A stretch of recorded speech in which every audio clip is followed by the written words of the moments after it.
നമസ്കാരം. അപ്പോ നമ്മുടെ റൊമാൻസിന്റെ നായകനായ ആറാട്ടണ്ണനാണ് പിടിച്ചേക്കണത്. അപ്പൊ നിലവിൽ ആറാട്ടണ്ണനോട് ഇതുവരെ ആരും ചോദിച്ചിട്ടില്ല ബിഗ് ബോസിനെ കുറിച്ച്. അപ്പൊ ഞാനൊരു ക്വസ്റ്റൻ ആണ് ചോദിച്ചു, നമ്മുടെ ബിഗ് ബോസിൽ കപ്പടിച്ച ജിൻഡോനെ കുറിച്ച് എന്താണ് പറയാനുള്ളതെന്ന് ചോദിച്ചു. അപ്പൊ ആറാട്ടണ്ണൻ എടുത്ത് വായിക്ക് പറഞ്ഞ വാക്കാണെന്ന് കേട്ടു നോക്കണോട്ടാ. ഈ ബിഗ് ബോസിൽ കപ്പടിച്ച ജിൻഡോനെ കുറിച്ച് രണ്ട് വാക്ക് പറയാം. എനിക്ക് ജിൻഡോയെ കുറിച്ച് ഒന്നും അറിയില്ല. അവസാനം വരെ അതിശയിപ്പിക്കാനാണ് ചവിട്ടി. എനിക്ക് ജിൻഡോയെ കുറിച്ച് ജിൻഡോ ഒരു പാവ മനുഷ്യൻ എനിക്ക് തോന്നുന്നു. ആൾക്കാർ പറഞ്ഞു PR വർക്ക് എന്ന് പറഞ്ഞു, എനിക്കറിയില്ല. ശരിക്കും ജിൻഡോനെ കുറിച്ച് ചോദിച്ചപ്പോൾ ആറാട്ടണ്ണൻ പറഞ്ഞു ഒട്ടും തന്നെ എനിക്ക് അതിനെ കുറിച്ച് അറിയില്ലെന്നാണ് പറഞ്ഞത്. എന്നാലും ജിൻഡോ പാവം മനുഷ്യനാണെന്ന് ആറാട്ടണ്ണൻ വരും പറഞ്ഞു. പാവം മനുഷ്യനാണെന്ന്. ഇപ്പൊ സാധാരണ ഈ കപ്പടിച്ച പിന്നെ ഒത്തിരി ആളുകൾ ഒത്തിരി നെഗറ്റീവ്സ് ആയിട്ട് വരുന്നുണ്ട്. അദ്ദേഹം കാശ് കൊടുത്ത് വാങ്ങിച്ചാണ്, പിന്നെ PR വർക്ക് നടത്തി വാങ്ങിയെടുത്താണ്, പിന്നെ തട്ടിയെടുത്താണ്, അവനത് കിട്ടേണ്ടതല്ല എന്നൊക്കെ പറഞ്ഞ ഒത്തിരി ആൾക്കാർ നെഗറ്റീവ് അടിച്ചു വരുന്നുണ്ട്. അപ്പൊ ഈ ഒട്ടും തന്നെ അറിയാത്ത ഈ ഒരു ആട്ടണൻ അദ്ദേഹത്തിന്റെ ഏകദേശം കുറച്ച് കാര്യങ്ങൾ അറിഞ്ഞിട്ട് പറഞ്ഞ അദ്ദേഹം വളരെ പാവമാണെന്നാണ് പറഞ്ഞിരിക്കുന്നത്. പുള്ളിയുടെ ടൈമാണ്, ജിൻഡോയുടെ ടൈമാണ്. ശരിക്കും ഒത്തിരി ചവിട്ടിത്താത്തലുകൾ കേട്ടും കണ്ടറിഞ്ഞു നിൽക്കുന്ന ഈ ആറട്ടെണ്ണം ഒത്തിരി അനുഭവിച്ചിട്ടുണ്ട് ഈ ഒരു പറഞ്ഞ കേസിൽ. അതേപോലെ തന്നെ ജിൻഡോനെ ചവിട്ടിത്താത്തിപ്പുള്ള സിറ്റുവേഷൻ അനുഭവിച്ചു വരുന്നത് കണ്ടിട്ട് അദ്ദേഹം പറഞ്ഞൊരു വാക്കുണ്ട്. അതായത് ഇപ്പൊ ജിൻഡോന്റെ ടൈമാണെന്ന്.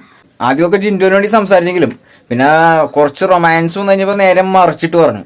അതായത് ഈ കപ്പ് ജിൻഡോനല്ല കിട്ടണത് ജാസ്മിനാണ്. എനിക്ക് ജിൻഡോനെക്കാളും ജാസ്മിനാണ് ജയിക്കേണ്ടത്. അപ്പൊ ഞാൻ പറഞ്ഞു ആറട്ടെണ്ണ ഒത്തിരി അനുഭവിച്ചാക്കളെ ഈ ചവിട്ടിത്താത്തലുകൾ. അപ്പൊ എന്താണ് ആറട്ടെണ്ണന് അതിനെ കുറിച്ച് പറയാനുള്ളത്? ആറട്ടെണ്ണം പറയണത്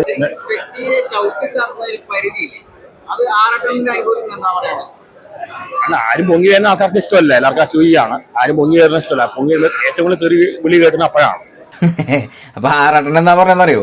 ആരും പൊങ്ങി വരുന്ന ഇഷ്ടമല്ലെന്നാ പറഞ്ഞത്. ഒരു സാധാരണക്കാരന് ഉയർന്നു വരുന്നത് കണ്ടാൽ മലയാളികൾക്കുണ്ടാകുന്ന ഒരു തരം അസുഖമാണെന്നാണ് പറഞ്ഞത്, ഒരു തരം മാനസികമായ പിരിമുറുക്കം. അതാണ് ആറാട്ടൻ പറയണത്. അത് മലയാളികളുടെ അസൂയ കാരണമാണ്. ഇതിൽ ആറാട്ടൻ പറഞ്ഞാൽ തെറ്റി. അസൂയ, കുന്നായ്മ, അഹങ്കാരം എല്ലാത്തിനും മെയിൻ സംഭവമാണ് ഈ മലയാളത്തിന് ഒത്തിരി ഉള്ളതെന്ന് ആറാട്ടൻ തന്നെ വീണ്ടും വീണ്ടും പറഞ്ഞുകൊണ്ടിരിക്കുന്നത്. ഇതൊക്കെ ശരിയാണ് 100 വോട്ടിൽ വളരെ കൃത്യമാണ്. ഒരു സാധാരണക്കാരൻ ഉയർന്നു വരുന്നത് കണ്ടാൽ അപ്പം മറ്റേ വിഷമം കൊള്ളും, വിഷമം മൂക്കും ആൾക്കാർക്ക്.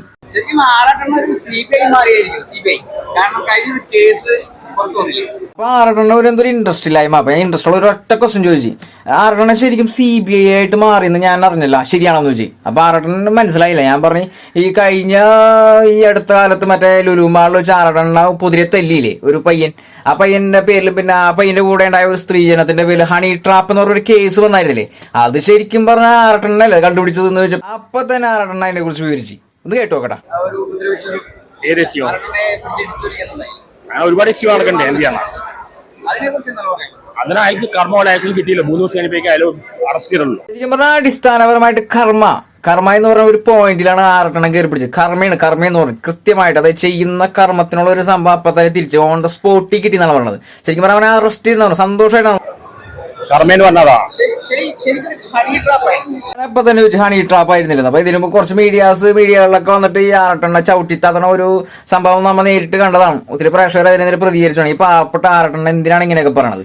ശരിക്കും പറഞ്ഞാൽ ഇദ്ദേഹത്തിനെ കൊടുക്കാൻ വേണ്ടി ചെയ്തൊരു ഹണി ട്രാപ്പ് പോലെയായിരുന്നു. ശരിക്കും വലിയൊരു ടീമിനെ തന്നെയാണ് പിടിച്ചത് ഈ ഒരു നല്ല മനുഷ്യൻ കാരണം. അതായത് ആറട്ടെണ്ണം എന്ന് പറഞ്ഞാൽ വളരെ നല്ലൊരു വ്യക്തിയാണ്. അത് ഹണി ട്രാപ്പ് എന്റെ കേസ് അല്ല. പിന്നെ പ്രേക്ഷകർ തെറ്റിദ്ധരിക്കാണ്ടിരിക്കാൻ വേണ്ടി അദ്ദേഹം ഒരു കാര്യം തുറന്നു പറഞ്ഞേട്ടാ, അദ്ദേഹത്തിന്റെ കേസല്ല ഹണി ട്രാപ്പ് ആയത്, അത് വേറെ കേസാണ്. പക്ഷെ ഞാനായിട്ട് കണക്ട് ചെയ്തിട്ടാണ് അത് പോന്നാക്കണത്. കാരണം ഇദ്ദേഹത്തിനെ ലുലുമാളിലിട്ട് തല്ലിച്ചതുകൊണ്ട് മാത്രമാണ് ആ ഒരു സംഭവം കണ്ടുപിടിക്കാൻ പറ്റിയതാണ്. ശരിക്കും പറഞ്ഞ ഒരു കർമ്മ എന്ന് പറഞ്ഞാൽ കറക്റ്റ് ആണ്.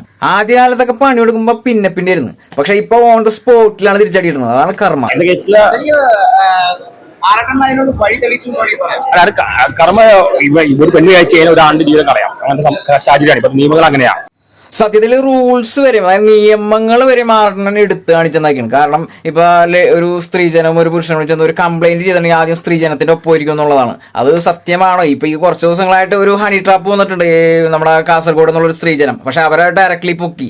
ആ ഒരു സ്ത്രീജനം ചെയ്തിരിക്കുന്നതെന്ന് പറഞ്ഞിട്ടുണ്ടെങ്കിൽ ഒത്തിരി പോലീസുകാരെ, അതായത് പല ജില്ലകളിലെ പോലീസുകാരെ അതിനകത്ത് കുടുക്കിയിട്ടുണ്ട്. അവർക്കെതിരെ കേസ് കൊടുത്തിട്ടുണ്ട്. അതോടൊപ്പം ഒത്തിരി ചെറുപ്പക്കാരെ ശരിക്കും സ്വർണ്ണ സംബന്ധമായിട്ട്, അത് ഗോൾഡ് സംബന്ധമായിട്ടും പിന്നെ സാമ്പത്തിക സംബന്ധമായിട്ടും ഒത്തിരി പറ്റിച്ചിട്ടുണ്ട്. കല്യാണത്തിന്റെ ക്ഷണക്കത്ത് വരെയും അവരെ മറ്റുള്ളവരെ പറ്റിക്കാൻ വേണ്ടി ചെയ്തിട്ടുണ്ടെന്നുള്ളതാണ് തെളിവുകൾ വന്നിരിക്കുന്നത്. തീർച്ചയായിട്ടും അതൊരു വമ്പൻ ഹണി ട്രാപ്പ് ആയിരുന്നു. ആ ഒരു സ്ത്രീയെ പിടിച്ചിട്ടുണ്ട്. അപ്പൊ ഇതും അതുപോലെയൊക്കെ തന്നെ ആയി വരേണ്ടതായിരുന്നു. പക്ഷെ നമ്മുടെ ആറട്ടെണ്ണം പറഞ്ഞ പോലെ തന്നെ കർമ്മയിൽ അദ്ദേഹം വിശ്വസിക്കുന്നുണ്ട്. തീർച്ചയായിട്ടും കുറച്ച് ദൈവഭക്തി ഉള്ള ആളാണെന്നാണ് എന്റെ അറിവ്. തീർച്ചയായും തീർച്ചയായിട്ടും വളരെ അധികം വലിയ പ്രശ്നക്കാരനൊന്നുമല്ല. ഒത്തിരി നമ്മളെ തിയേറ്ററിൽ വന്ന് റിവ്യൂസ് പറഞ്ഞു അധികം മെനയുടെ ഉണ്ടാക്കാത്ത ഒരു സ്വഭാവ ശൈലി ഉള്ള ആളാണ്, മറ്റുള്ളവരായിട്ട് മെക്കിട്ട് കയറാറില്ല.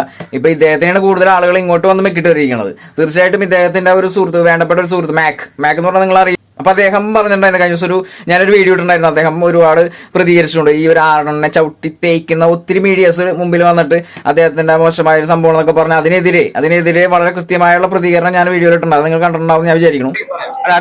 കർമ്മ ഒരു പെണ്ണ് വിചാരിച്ചു കഴിഞ്ഞാൽ ഒരാളുടെ ജീവിതം കളയാം, അങ്ങനത്തെ സാഹചര്യമാണ് ഇപ്പൊ. നിയമങ്ങൾ അങ്ങനെയാണ്, പെണ്ണുങ്ങൾക്ക് അനുകൂലമാണ്. അങ്ങനെ സംഭവിച്ച കാര്യം. അപ്പൊ അവര് ചെയ്തതിന് തിരിച്ചടി അപ്പൊ തന്നെ കിട്ടി എന്ന് പറഞ്ഞപ്പോൾ ആറട്ടണൻ ഒരു ഭയങ്കര സംഭവം പറഞ്ഞായിരുന്നു. ഞാൻ കർമ്മ പൊട്ടനെ ചട്ടം ചതിക്കും, ചട്ടം തേച്ച് ചതിക്കും. വളരെ മാന്യമായ രീതിയിലുള്ള ഒരു റിവ്യൂ പറച്ചിലും അതിനോടൊപ്പം മറ്റുള്ളവരായിട്ടും തല്ലുകൂടാത്ത ടൈപ്പുള്ള ഒരു സ്വഭാവവും.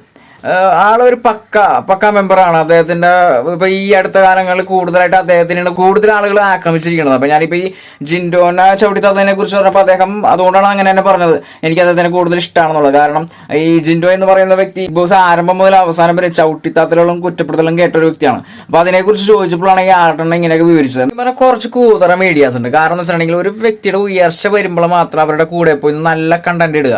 അദ്ദേഹത്തിന് ചെറിയൊരു വീഴ്ച സംഭവിച്ചു കഴിയുമ്പോൾ മൊത്തമായിട്ട് അങ്ങനെ കൈകൾ വിട്ടുകളയും. എന്തിനാണ് ഇങ്ങനെ അഭിനയിക്കണം? നിങ്ങൾക്ക് അത്യാവശ്യം നല്ല കണ്ടന്റ്സ് കിട്ടണില്ലേ?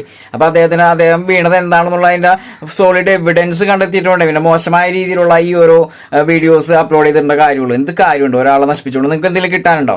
അപ്പൊ തീർച്ചയായിട്ടും മനസ്സിലാക്കുക, ഓരോ വ്യക്തിയും വളർന്നു വരുമ്പോൾ അവരുടെ ഒരു ചെറിയ മുറിവുകളുണ്ടാകുമ്പോൾ അത് കൂടെ നിൽക്കാനുള്ള മനസ്സുണ്ടാവണം. അത് ഏത് മീഡിയ ആയാലും.